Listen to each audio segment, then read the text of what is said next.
there are better things to do with our life, but for example, studying Torah. Oh, that's right. You like that segue? All right. So time for a new book, right? We've been studying the same book for too long. It's time to change books. So we're going to move to Bamidbar, the book of Numbers. Remember, this is a separate book. I know it's printed and bound in the same book, but this is a separate book. So Bamidbar in Hebrew means in the wilderness, in the desert, exactly. But we also call this in English the book of Numbers. Why would we call it that? Because there's a census. Because we start off with a census. So both titles are very good and very descriptive. One is focusing on the whole process of our journey towards the land of Israel, and the other is focused on some of the mechanics of what it means to be organized as a nation. And both really overlap an awful lot. And the census should be the simplest of things, and yet it's going to raise a lot of questions for us. Most importantly, why bother? And that may be a question that you've never considered because you live in the United States, where we have a census every 10 years, which is very important for our political apportionment of seats and representation and all of that. But why in the world would Israel need a census? Right? We don't have like a House of Representatives to divide up. What difference does it make if Reuben has this many and God has that many? Dividing the land. Who's dividing the land? Later on. No, who? Who makes those divisions? Me? God. Right? God's going to divide the land. So why do I need to know how many people there are? Well, he divided the land according to their numbers. But God doesn't need a census to figure out how many people there are. Well, no, he doesn't. I made that up. I could be wrong. Yeah. Well, maybe just to see if they were going to be obedient to him. Well, so there's always a question of obedience. There's also a question of whether the census was done so that we would recognize that the divisions that come eventually will be fair, because we might have said, well, I'm sure there were more Benjamites around here than that. Why are we getting this penny? There's also, that's a small tribe. Yeah. Parashat Yitro, about setting over them as chiefs of thousands, hundreds, fifties, and tens.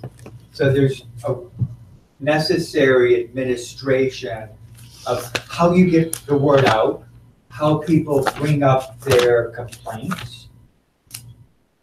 Very, very true. We have our hierarchy of tens, hundreds, and so on, but you don't need to know how many people total there are. You just go 1, 2, 3, 4, 5, 6, 7, 8, 9, 10. All right, we need to pick one of you. All right, now we got one of you, and then we get 10 of these. We need those guys to pick one. So you can do that without knowing how many total people there are. As a process of development, you'll eventually know how many people there are, more or less, but you don't need to start with the census to start that process. You can start it with the grassroots. Didn't have anything to do with war. Well, that's definitely the context, as we're going to see, is that this is being written, being asked to be done specifically as we are proposing to go into the land of Israel, where there is, dare we say, going to be conflict. And so knowing the size of your army might be a good idea, except who makes the army win or lose? God. So, you know, if there are 50,000 Reubenites and if there are 5,000 Reubenites, does that mean that it makes a difference for the battlefield? No. Ultimately, the battlefield, as being described here, seems like all of the burden of victory is going to be on God's shoulder, not on ours. Our shoulders will be our compliance, which actually, again, we're not going to be very good with, especially when it comes to our first foray into the land of Israel, when we kind of mess it all up. But we're not there yet. Let's take a look at the census. Let's see how the Torah describes it, and then we'll look at our commentators and see what we can come away with. All right, so we are on page 769, Bamidbar, chapter 1 of the book of Numbers, verse 1. And as Harriet's back up north, I'm going to need a volunteer, someone to read for us. Thank you. On the first day of the second month, in the second year following the exodus from the land of Egypt. All right, pause real quick. Yay, timeline, right? We know where we are. Right? We are in the first day of the second month. What's the second month? What's the first month? What holiday happens in the first month? Passover, Pesach. Nisan is the first. Exactly. So this would be what we call ER. Right? Remember, the months didn't have names in the biblical times; they just had numbers.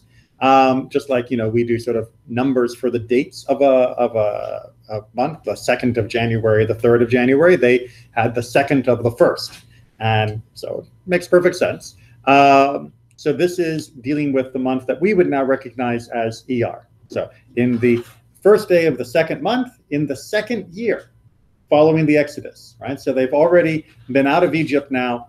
They're in the 2nd year following that departure. Good. What have they been doing in the meantime? No, they have not. They have been doing the work of Leviticus, which was primarily taken up with building the Mishkan and organizing the people to follow Torah and to get this whole Jewish nation thing kind of squared away. So we've been sitting at Mount Sinai this entire time, right? We went 50 days, right? That's what we're doing the counting of the Omer for, from Egypt to Mount Sinai, and we've been at Mount Sinai ever since. Everyone got the picture? Good. Keep going. The Lord spoke to Moses in the wilderness of Sinai in the tent meeting, saying, "Take a census of the whole Israelite community by the clans of its ancestral houses, listing the names, every male, head by head. You and Aaron shall record them by their groups, from the age 20 years up, all those in Israel who are able to bear arms." So why are we picking 20-year-olds and up? That's the military age, right? They didn't draft people at 18 back in the biblical times. They drafted people at 20, right? You were considered to be of military age when you reached 20 years old. And that's our first clue that what the census is really being done for is not just the purpose of, hey, how many people we got, but it's how big is our army going to be. That's why the census doesn't include women, it doesn't include children, it doesn't include people that are not able to fight. And as we're going to see, that also is why the Levi'im, the Levites, are not included in this census. Even though they clearly are around and they clearly matter, they are also clearly not going to be picking up a spear and shield. Therefore, they're not in this count. How come the Maccabees fought then? Oh, you mean the Maccabees, even though they were Kohanim, how come they fought? Yeah. Because if they hadn't, no one else would have. Oh. Whereas the Levi'im are going to be surrounded by thousands of other people that are organized to fight. So they're not needed on the front lines. There is definitely an obligation. It's not that the Levi'im are prohibited from fighting. It's an obligation for everybody that if there's a need to fight, if there's what we talked about just this last week, a milchemet mitzvah, that everybody fights. Some of you may be familiar that there are parts of the Torah where it talks about people who are excused from battle. You know, the newlywed, the just built a house, the just planted the vineyard, and they're excused from battle. The coward is excused from battle. Those are only in optional wars. In the required wars, like wars of self-defense, you don't get out. Right? I don't care. You take the guy from the chuppah and you put a sword in his hand and you walk him to the front line. And everybody fights if it is a war of survival. And the Levi'im would have definitely been in that category during the time of the Maccabees. That was not just a, why don't we invade the next country kind of war. That was, we're going to die if we don't fight. And so therefore, everyone was obligated. All right, onward. These are the names of the men who shall assist you. And we're not going to force you to read all those names because they can be tricky on the tongue. Instead, we're going to jump to verse 16. Those are the elected of the assembly, the chieftains of their ancestral tribes. They are the heads of the contingents of Israel. So Moses and Aaron took those men who were designated by name, and on the first day of the 2nd month, they convoked the whole community who were registered by the clans of their ancestral houses, the names of those aged 20 years and over being listed head by head. As the Lord had commanded Moses, so he recorded them in the wilderness of Sinai. All right, and then we're going to get a whole long list of totals, which we're going to jump to verse 44 on to get our grand total. Those are the enrollments recorded by Moses and Aaron and by the chieftains of Israel, who were 12 in number, one man to each ancestral house. All the Israelites aged 20 years and over enrolled by ancestral houses, all those in Israel who were able to bear arms, all who were enrolled came to 603,550. That's quite a good sized army, yes? And we've talked before about how we count in biblical Hebrew. So we're not going to go into the details of what that might have meant. But if you have a good number, a good head for numbers, you might recognize that number. When they left Egypt. That's the same number we had when we left Egypt back in Exodus. Well, what year is this? 1 year later, almost 2 years. How can that be? Right? If I told you that the population of the United States used to be, 25,628,432, and that 2 years later it was exactly the same number, would you believe me? 2 years later, Yeah. same number. 2 years later, the population of the U.S. at 2 points that were 2 years apart is identical. And those populations are 20 and above, right? Yep. Wouldn't So- it be identical if you took it to that next day? It wouldn't be identical if you took it the next day, right? It's Or impossible an hour later? to, well, in a country the size of America, yes, which is actually more likely to be 250 million at some point. It's not been only 25 million for a very long time. There are people being born every single minute. There are people who are dying every single minute. And there was, Yeah, but What was what the bearing number? would that have on this? Because if they were dying, they took the census from 20 years old and up. They died, they were born, they weren't 20 years soon after birth, So was there no one who was 19 years old during the Exodus? possibly. Yes. of And did course. they become 20 Yeah. during this time period? Yeah. So shouldn't the number have gone up? I would think. but they But it didn't. lost people. They used the same census. So they lost exactly the same number of people as were born, are not born, but who aged into it.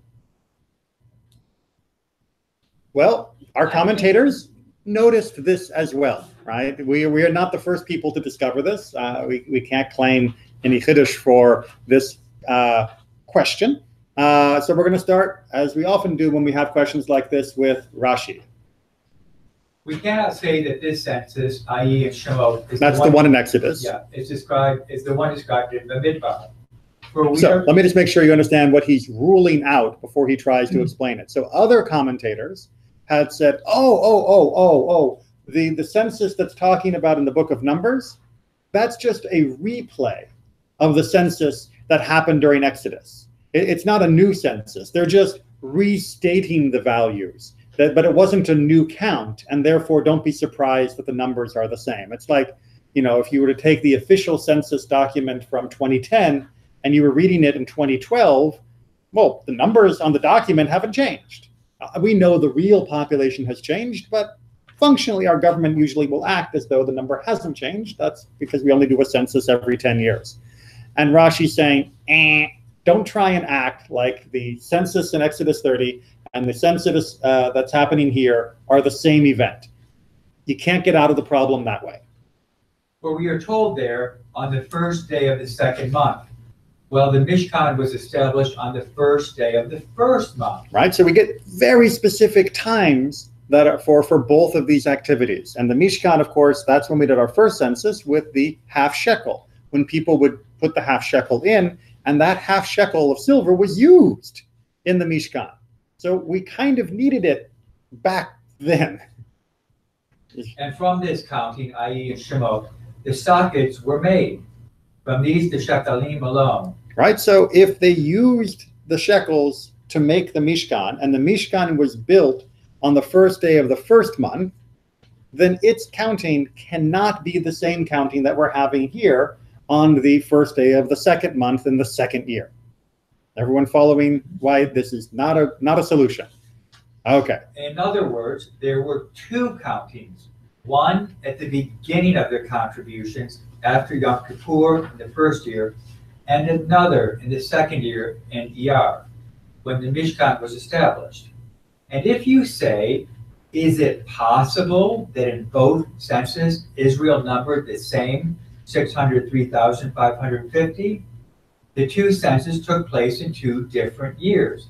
It is impossible that there were not 19-year-olds who were not counted in the first census, who would have been 20 by the time of the second. All right, so that's our question. And as you can see, Rashi channeling the sages from Mishnah, Talmud, and Midrash, he's right there with us. He's got the same question.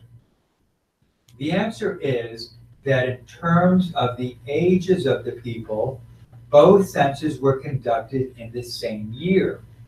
But in terms of the time elapsed since the exodus from Egypt, the census took place in 2 different years. All right, let me see if I can do this with the timeline. He's getting a little funny here. So what Rashi is saying, wonderful timeline, is you have the big exodus. And you've got 1 year after the exodus, and then you have 2 years after the exodus. And he's saying that that is a particular demarcation of year. That's an anniversary kind of celebration. It happens to be in the first month of the first year, or the first month, but that's immaterial. It's counting times since the Exodus. Whereas Tishrei, which is when we have Rosh Hashanah, which is when we actually count years, to the next Tishrei would overlap, right? This is also a 1-year period. And he's saying that this one, we did a census here, right? That's our census number 1. And then this one, we did a census here. They're outside of the Tishrei mark, what we would now call the 5,778 year mark. But they are, I did that wrong.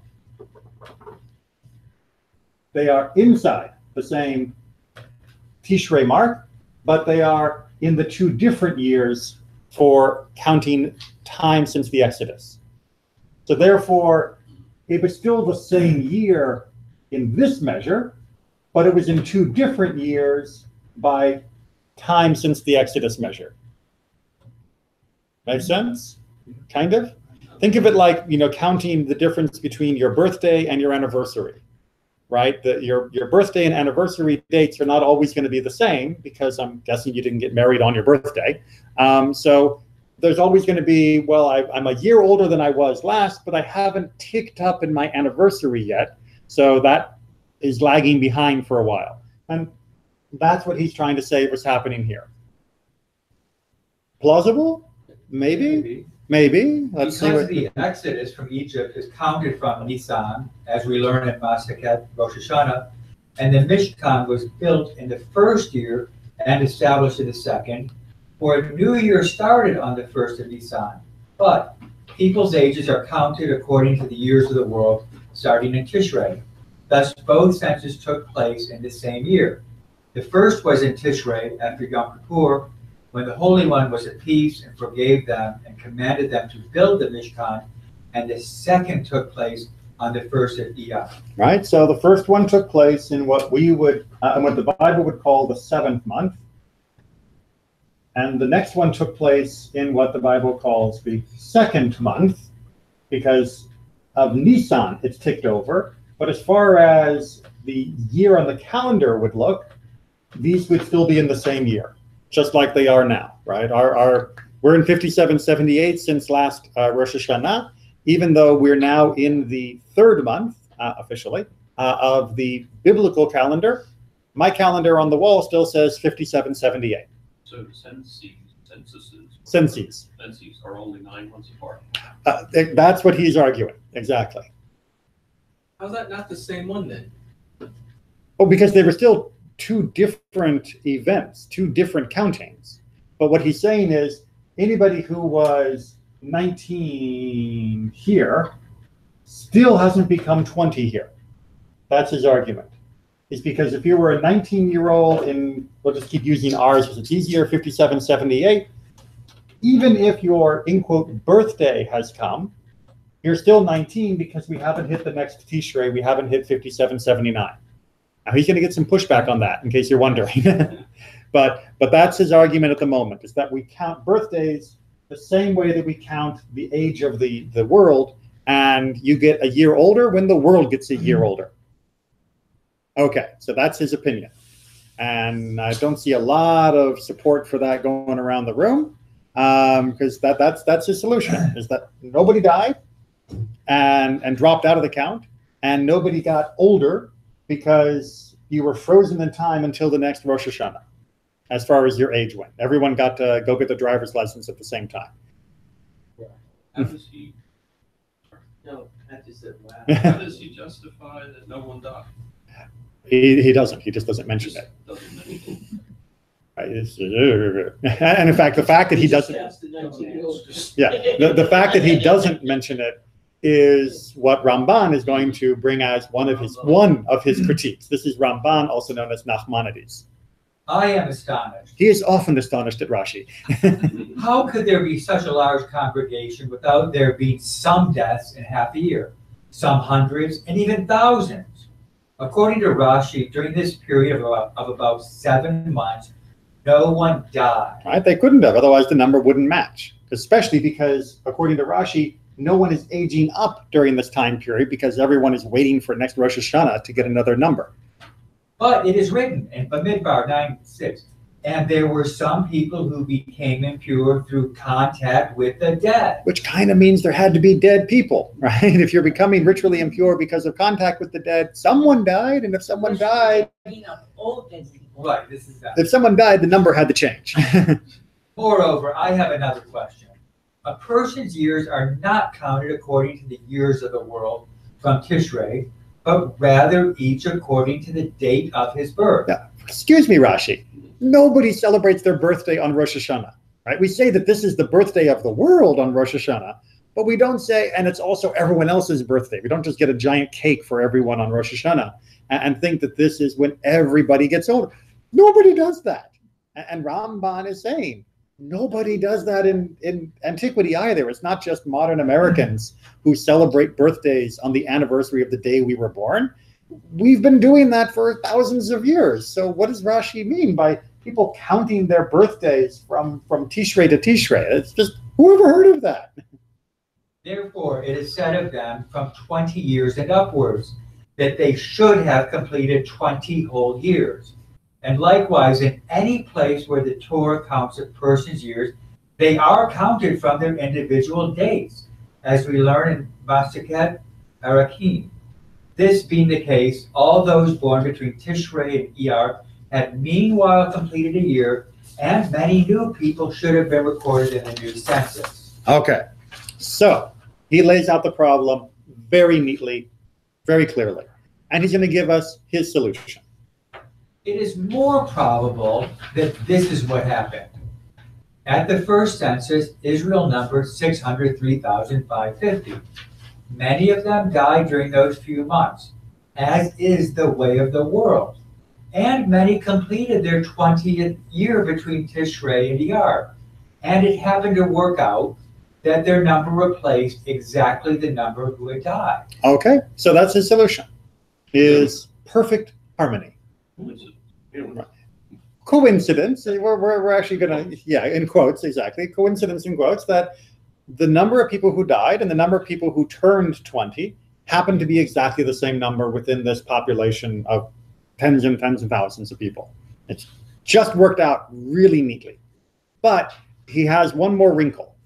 But I believe that the similarity of these censuses does not present any question at all. For the first census included the tribe of Levi, for they had not yet been chosen and were not yet separated from the nation. While in the second census, we are told, Bamidbar 149, but the tribe of Levi you shall not count, nor shall you count their heads among the children of Israel. And those whose birthdays were between the two censuses and who turned 20 during that time numbered close to 20,000. All right, so what his argument is if you take your first census number and you subtract from it the Levites, and you subtract from it a small number of dead, because we're not really expecting 20,000 people to have died without it being brought to our attention.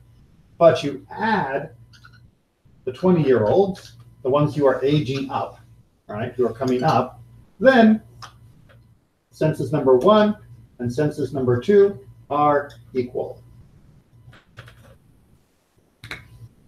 The math works, he argues, right? You pop out the Levites, that accounts for why you don't have a huge increase just by people getting older, because we know there weren't massive numbers of people dying.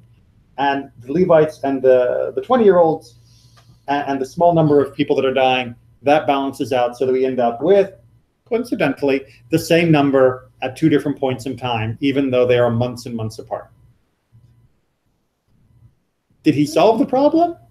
Do you feel good? Well, it's an answer. It's an answer, right? I mean, Sounds more likely than the first explanation. okay, so it sounds a little more likely than saying we're only counting in this kind of obscure way. But he also points out, rather good, something that we hadn't really been thinking about before, which is the basis from which the numbers were drawn changed over that course of 6 months.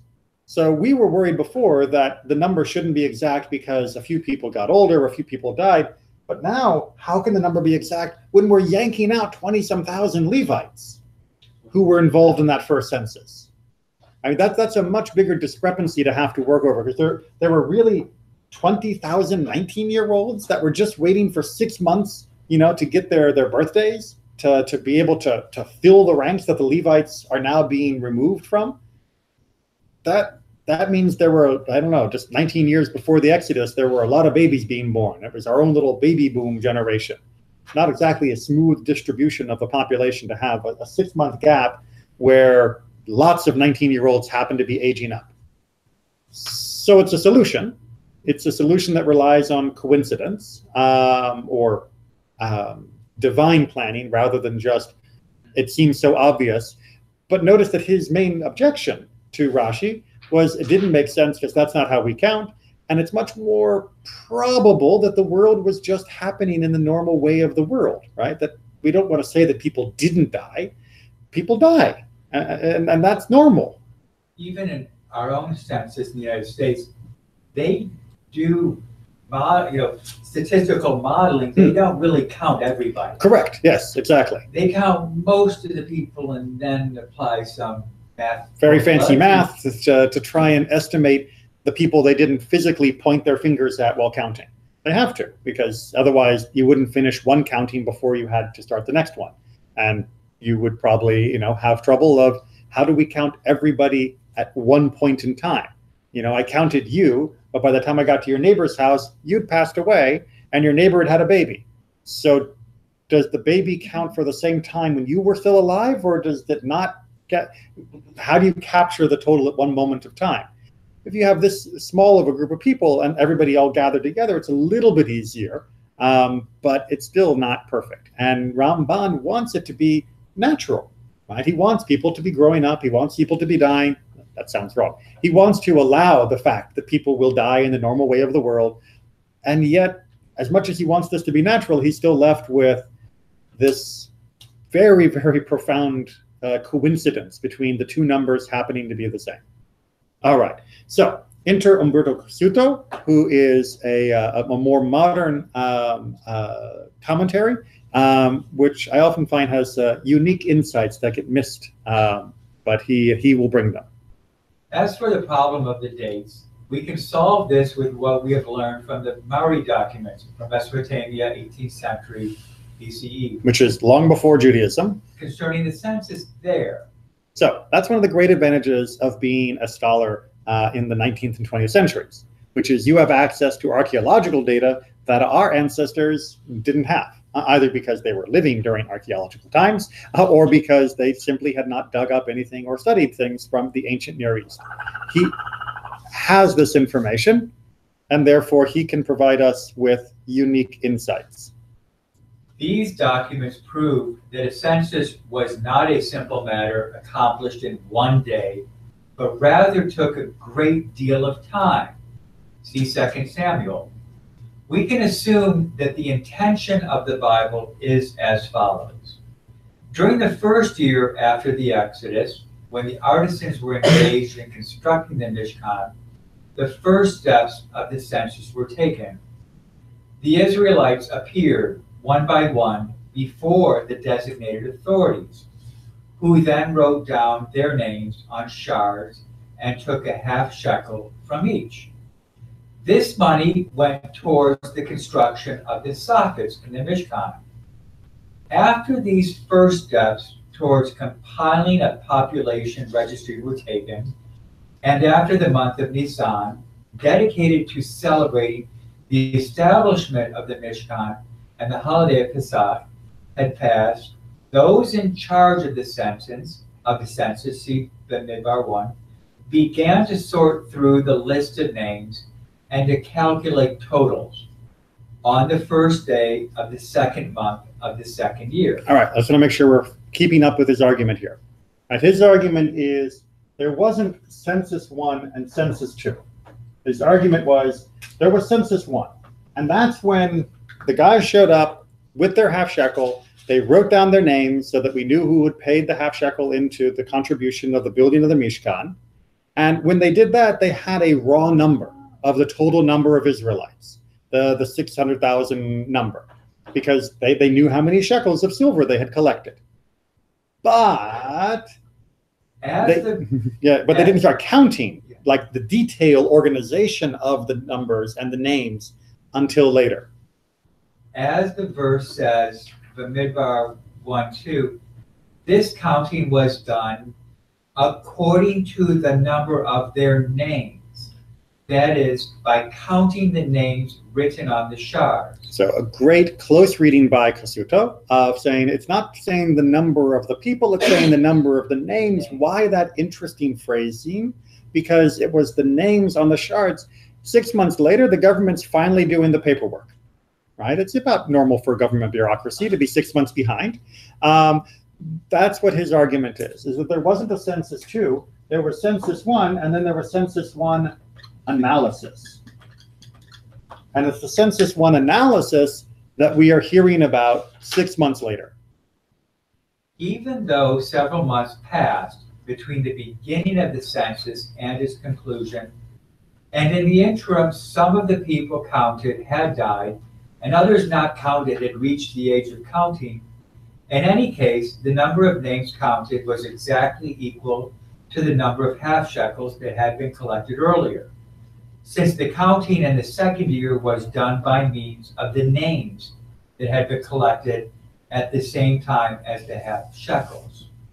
Okay, so that's his solution, is that yes, people had had grown up and people had died, but they weren't counting people again. They were just sorting through their bits of pottery shards with names, the records. Or recall. A recall, right. They have a recount, yeah. They wanted to sort, okay, we got the total number of 600,000+, but now we want to know how many Reubenites were there, how many Gadites were there, how many Benjamites were there. And so they're taking all the little shards, and over the next 6 months, they're putting them into little piles and sorting them out according to the tribes so that they have an accurate count of all the tribes from 6 months ago, even though it's no longer an accurate tribe of the tribes, an accurate count of the tribes today, because some have died, some have gotten older. So those numbers are no longer true numbers in the sense that if you went out and immediately somehow captured the total number of Reubenites on that day, it would be different than the number that's being given in the Torah. Because the number that's being given in the Torah is how many Reubenites there were when they first dropped off their shekel. It's just being reported late, or later, I guess I should say. It's on time, apparently, because they didn't need it before now. But it's just coming as a later bit of information, but it's based on older data. Make sense? Okay. But doesn't that mean it's wrong? Because remember, if the whole point of having this count is to count the number of Israelites in order to go to war, don't you kind of want up-to-date information? I mean, doesn't that mean when they say, all right, we're going to go to war, and there's going to be somebody there who says, well, I turned 20 a month ago. Do I go? And they go, no, no, no, you weren't in the count. Because of the lag time on the data, doesn't that mean that people are going to be called up to service? You know, where's Joe Shapiro? Oh, he died 2 months ago. Like, but I got his name here.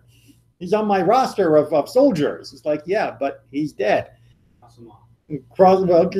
But I can't cross him off because he's in the Torah as being here. He's one of the numbers that we are supposed to be counting on for the invasion. It's Do a new census every time someone dies. okay. This is the practicality, right? You can't do a new census constantly. You can't do it. I mean, that's why in America, I mean, even doing it every 10 years is a bit of a difficulty. Doing a new census every single time someone dies, every time someone has their birthday is more trouble than it's worth, right? Being that concerned about the actual precise number, minute by minute, day by day, or even month by month is an obsession that does not pay off in any tangible benefit. Because when they say everybody 20 years old and older, come get your spear, we don't need the census number to tell us who gets the spear, because everybody who's 20 years or older will come and get the spear. And that's how many guys we're going to have in the army. What the census does tell us is approximately what proportion of the people comes from each of those tribes.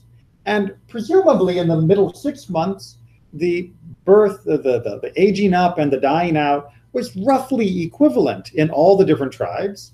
And so we wouldn't expect there to have been a huge shift in proportionality. It's not like all of a sudden the Benjamites are going to have twice as many people as the Reubenites, because we would expect that death and aging up would happen evenly throughout the different communities. So even though it's old data, it's still indicative of how many people we can expect to be fighting. Does that make sense? Because it's a question of logistics. Exactly. Right. How many spears, how many carts, how much food are you going to have to put together to launch any sort of conflict? Exactly. And at the end of the day, it might turn out that we've got an extra donkey or two, or that we're missing a couple sandals because of the birth rate, death rate, and all of that not being perfect to match. But that's okay. We're never going to be precise, because someone's going to break their spear on the way to the front, and then we're going to be short one spear. So it's not like we're only going to ever have only equipment for exactly a particular number. There's always going to be a little fudge room. But we do want to know the proportions. So therefore, we're not taking censuses every 6 months. We're taking one census, analyzing it more deeply in order to arrange the marching order, which is what's going to come later on in this book of, in this chapter and the next few chapters of Bamidbar, so that we know proportionally how we should distribute our troops and how we can proceed. That's all we really need. Is this number, the 600, is that the number of letters in the Torah? No. There is a midrash that people quote that is, but it's not actually true. If you count the numbers of letters in the Torah, it does not equal this precise number. So it's a lovely midrash because it teaches that every letter is important, every person is important, and it's wonderful, but the math doesn't work. So it's one of those midrashim that's best shared without going into too much detail. Yeah. Because you can still say every person matters, and you can still say every letter matches. It's just you don't learn it from each other. You learn it because we need every letter, and we learn it because we need every person independent. So yeah. So how many really letters we have in the Torah? I don't remember exactly off the top of my head, but I do know that it's not precisely this. It's in the ballpark. It's in the ballpark. You know, maybe 6 months. So a few people died, a few people got older. Plus, that would be missing the point that this census is not the totality of the Jewish people. This census is only the totality of the soldier-aged people, not even including the Levites. And everybody, of course, would include that the Levites were important for the people of Israel. So the Midrash has some other thematic flaws as well, apart from just the math. I hate to throw another wrench into this, but don't people age out of the military draft? Yes. Okay, so they don't have to die. They correct. could still be people too old to be counted in this military. That is right. Analysis. 80-year-olds are not sent to the front, no matter how spry they might feel. So yes, that is another way to explain that it would be virtually impossible for the number to be identical if there were two absolutely separate censuses, which is why I think Casuto's explanation is great, and especially because he bases it on the Mari documents, which show similar types of censuses where people drop off information, and then that information is collated and recorded at a later time. And we know that as it's being tabulated, it's already inaccurate as far as the total number of people, but it is absolutely good enough for what we needed to do, which is what's going to bring us to our final text, which is, what was the point of this whole census? Because we're still left with this question. I know we said it's for going off to war, but isn't God supposed to be handling the war for us? Why do we need a census? Well, this is where Tur HaAruch comes in beautifully. It was necessary for both Moses and the princes to know the numbers of each tribe and army group in order to be able to account for each soldier after the campaign, and to determine if there had been any casualties and how many there had been. All right, just make sure that you understand what they're saying. Is you need to have a census so that when the war is over, you know who's missing. Right? It's not just a question of, okay, no problem, God's going to help us win. Yeah, God's going to help us win, but people are still going to die. And we should notice that they're gone. And the only way we're going to notice that they're gone is if we know how many there are supposed to be. Because otherwise, we're just going to run in as a giant mob, and we're going to fight, and then we're going to leave, and we'll have no idea of the enormity of the sacrifice that these people made if we don't know how many are actually gone. We'll know that somebody died, but we won't know how many gave their lives for this victory. So in order to both account for them, make sure they're not missing in action, as well as to mourn and valorize their contribution, we need to know how many rushed into battle. Even if the ultimate victory is God's, their sacrifice should not be missed, and their sacrifice should not be undercounted. Is there any correlation between the number of people from each tribe versus how they divided up the land? Yep. Because the more people if you contribute more people, is there anything that says you should get more in return? It is definitely considered to be proportional, but it's also proportional based on the quality of the land. So, certain pieces of land were able to support more people. They had more fertile soil, and other pieces of land were less fertile. So it is a calculation that we don't get the details of because it happened in the mind of HaKadosh Baruch Hu, but it's definitely explained both in the Torah as well as in the book of Joshua, that the land is being given according to the numbers of people and according to the quality of the land, right, so that everyone gets a fair amount of land, regardless of which tribe they belong to and where their tribe ends up getting their parcel. So when you say people, I mean the persons who had the more soldiers, because not everyone counted, but they get more land since they contributed more to. It's each individual in the group in Israel gets the same worth of land, right? Now, if they're in the middle of some bizarre outback, nobody wants to live their place, they're probably going to get more acres. And if they're in the middle of, some place that's perfectly fertile, right on a trade route and all of that, they're going to get fewer acres. But the quality, the worth, the value of the land is equally divided among all of the Israelites. Since some of the tribes have more Israelites, they will end up with a larger piece of the value of the land of Israel, but it's still proportional to the number of people, rather than like they've won it just because they're bigger. But wouldn't there be less? So there wasn't any incentive to send more people from each tribe? No, I'm sorry. This thing has been really, really busy today.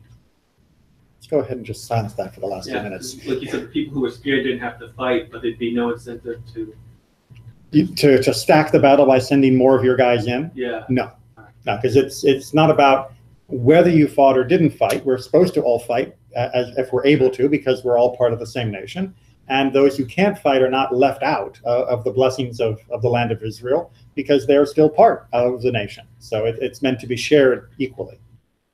Thought I saw another hand. No, let's get the last sentence then.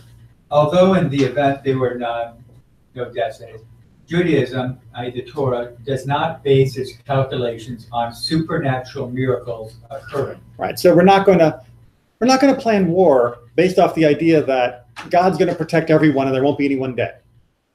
Right? When we go into war, even though we know God is, helping us and supporting us, we also know that there will be bodies that don't come back. And we have to plan around that eventuality. We can't just simply say, as long as God wants me to win, I'll win. And if God doesn't want us to win, we won't win. And so I don't need to make any preparations. No. We can hope that there'll be a miracle and, God willing, that every soldier will come home and be perfectly safe and healthy. But we don't count on that. We count on the fact that there will be casualties, and therefore we need to count them. And to count the casualties, we have to know the number that are going off in the first place.